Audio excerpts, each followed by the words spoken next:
Okay, video number 2. I'm gonna try to wrap this up here. So what I was saying is that, from my belief, is that the best way to help clients is to give them a full picture of who God is.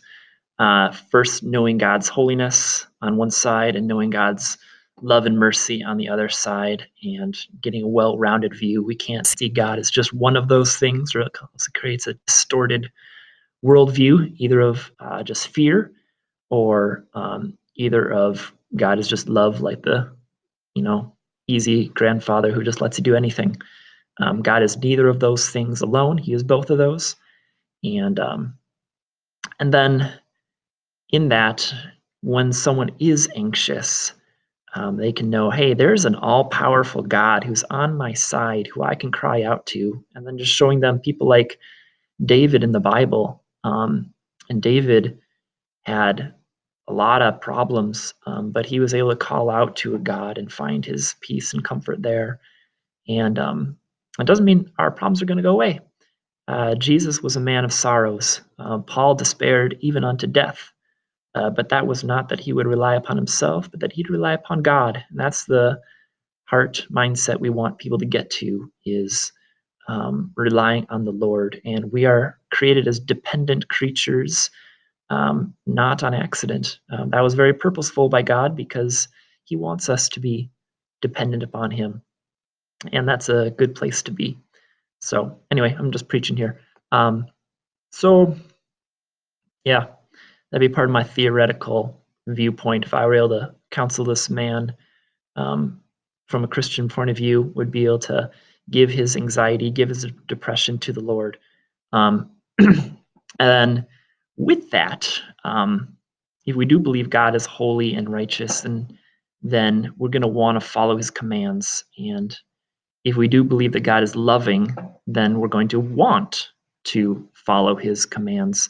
And his commands would say that, you should not have romantic sexual feelings towards your daughter-in-law or stepdaughter, or anybody who is not your wife, especially when you're a married man. So, but the only way your desires are going to change, you can't just stop loving something. You need to start loving something else. So we want that affection to go towards the Lord and go towards things that are eternal. Set his mind on things above. So yeah. Where am I? Let me check my list here.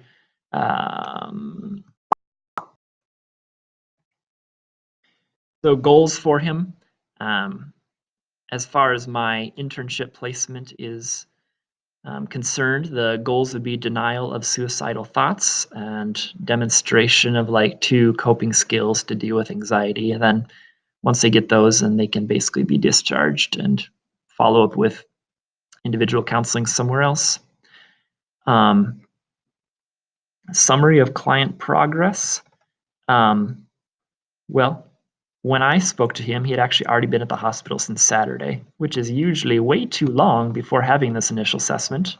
It was 3 days, but because of my supervisor being sick and people not doing assessments over the weekend, this one got pushed back. So he came in on Saturday, and when I spoke to him, it was a Monday, and he was already doing a lot better.